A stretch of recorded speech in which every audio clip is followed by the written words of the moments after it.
Hey folks, my favorite real estate investment trust of all time just posted earnings today, and of course we're talking about Riocan. I have broken down the entire conference call's questions about their Dividend Security, which I'm going to share all of that with you. And in full disclosure, I currently own 1,550 shares at an average buy price of around $17 a share. But before we get into that, I want to go over the most prevalent information that I found very important here. And of course, we got to talk about the ones and zeros first. And as I told you guys, the only thing with REITs that matter are their funds from operation. This lets us know the security of their cash flow, in which for the last 3 months, they were able to bring in 41 cents a share against 2019 when they brought in 47 cents a share, which is unbelievably phenomenal for a REIT to be doing this well in a full-blown pandemic. So far for the 9-month end, they brought in $1.21 per share against 2019 when they brought in $1.41, which shows a discrepancy of about 15%. So yes, this company is inflicted by the pandemic, but only a 15% decline over last year. Taking a look at their stock price, which is currently down 45%, there is a mass dislocation between how well the company's doing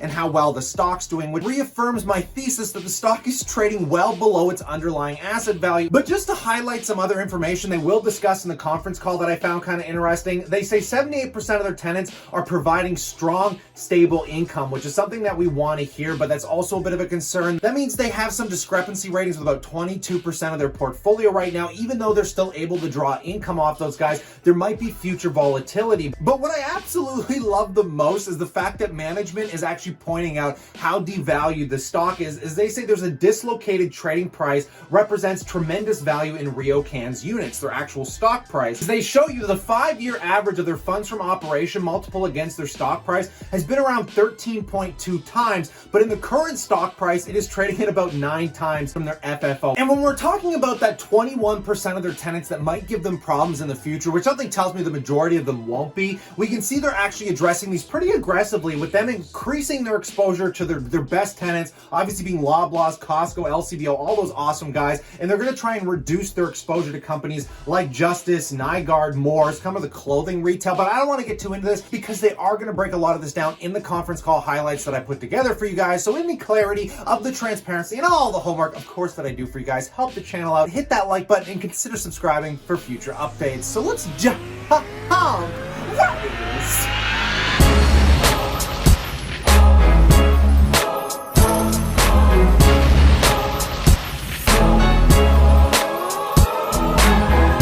So far in the fourth quarter, the positive trend in rent collection continues, with 91.9% of October's rent collected. And of course, there's no further SECRA assistance built into that number. While we'd clearly prefer to report 100% collection, as we've been able to do during the first 26 years of our operation, we're pleased by the steady upward collection trajectory we've driven since April. We're also pleased to have upheld our position as a responsible Canadian industry leader throughout this crisis. However, the industry is still facing the most challenging conditions in our history. The bottom line is the same as I discussed last quarter. Every dollar matters to us. We're using our resources, our energy, and a thoughtful, strategic approach to maximize rent collection. Of all the retailers that have filed for CCAA protection, confirmed closures represent only 0.9% of Riocan's total revenue, and most are predictably from the apparel sector. Now, I'm not downplaying the very real struggles within the industry, but I do want to emphasize that to date, the relative impact on Riocan's revenue is far less than what one might believe in light of the ongoing negative retail narrative. Riocan is aided by the stability and diversity of our rental revenue. But let me explain. 78% of Riocan's rental revenue is derived from tenants that we deem to be either strong or stable, even in this current environment. Now, we collected 96.7% of the rent from these tenants in the third quarter. These categories are comprised primarily of grocery, pharmacy, liquor, essential services, and value retailers that have strong covenants and have demonstrated resilience in very volatile economic cycles. Our strong foundation of strong, necessity-based tenants with excellent covenants has been invaluable through the pandemic as they deliver stable revenue and long-term value. As always, we continue to strategically evolve our portfolio. For instance, when the apparel segment started showing signs of weakness 10 years ago, Riocan initiated a significant reduction of our exposure in this category. It now represents only 7.4% of our annualized rental revenue, and we're going to continue to reduce this number further over time. There are more restructurings and failures to come. There's no doubt about that. This pandemic has created an environment where there's potential vulnerability in unexpected sectors such as restaurants and gyms. However, 90% of the tenants that we've identified as potentially vulnerable, well, they're in well-located major markets, and Riocan's major market properties are really always in demand. We've got the strongest leasing team in Canadian real estate. We've got a highly adaptable portfolio. We're going to continue to lean into these attributes to rebalance and mitigate the exposure to these vulnerable categories. We're going to use our well-located space to tap into evolving trends.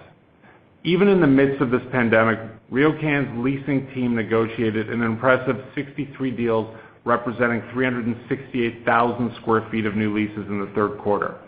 This is actually more new leasing than we did in the same quarter last year.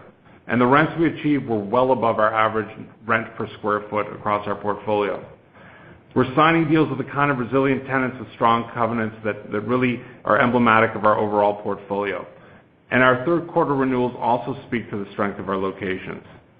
In spite of the unprecedented disruption in the market, Riocan signed 145 renewals, totaling nearly 950,000 square feet in the third quarter. This translated into a retention ratio of 88.4%, very much in line with our historic pre-pandemic results. And the blended new leasing and renewal spread for the quarter was a healthy 5.5%.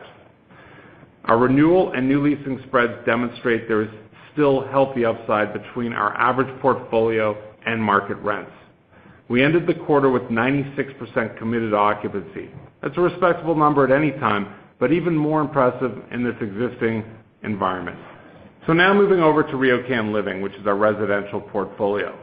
In the face of COVID-19, the collection of over 99% of our third quarter residential rent is really a testament to the desirability of Riocan Living's offering.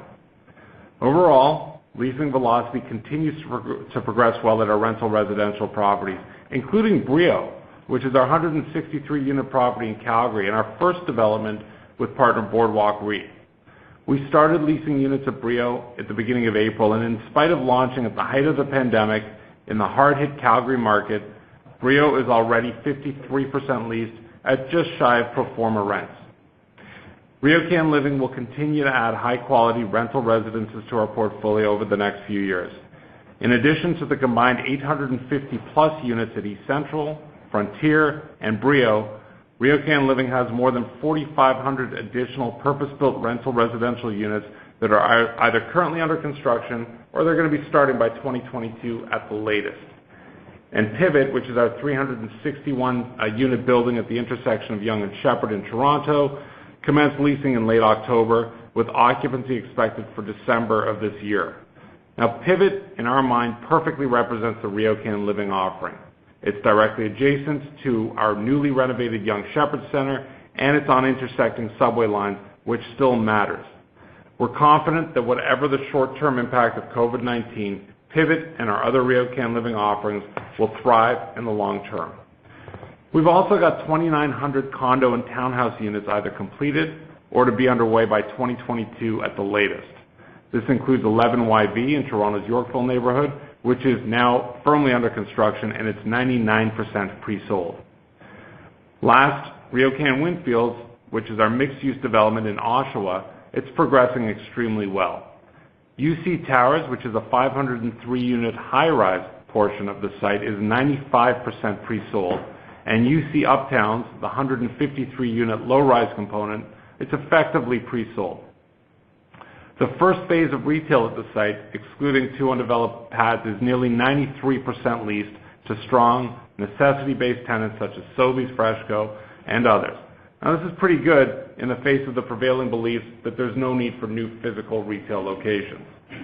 Collectively, these projects add much-needed, high-quality residential inventory into some very tight Canadian markets. In addition, they provide us, Riocan and its unit holders, with additional revenue diversification. While we don't rely on the income generated from these condo and townhouse projects, it will provide a bridge to supplement our core FFO, particularly during this pandemic.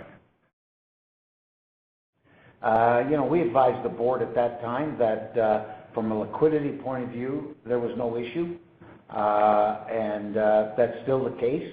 There's certainly no issue from a liquidity point of view. Is it being valued by the market? I don't know, probably not, but that's not something we take too much into account. At the end of the day, the board will have a continuing discussion with management over, quite frankly, is this the absolute best use of our funds? Or are there other things we can do to create more value for unit holders, like buying back stock? Now, keep in mind, the distribution itself, there's a certain level that we're required to maintain to keep our tax situation being what it is. And, I guess the Americans there were lots of REITs down there who just eliminated the distributions. That's never going to happen. I won't say in Canada. I guess in some cases, maybe some have no choice. But that's never going to happen to any REIT that wants to stay a REIT for tax purposes. So, it's something we look at ongoing. Today, we're not obviously announcing any changes in it, and it's something that is going to be like a lot of things. Depends on how the world's looking over the course of as the future unfolds, which nobody knows what that will be. But in light of all of this, I would love to know what you guys think about my favorite real estate investment trust of all time in that comment section below, because I'm sure it's many of yours as well. But in light of all of this, stay cool, stay awesome, and I look forward to chatting to you guys tomorrow, where we're going to have so many more earnings reports because we got Facebook, Apple, and so much going on. So I'll catch you then, guys.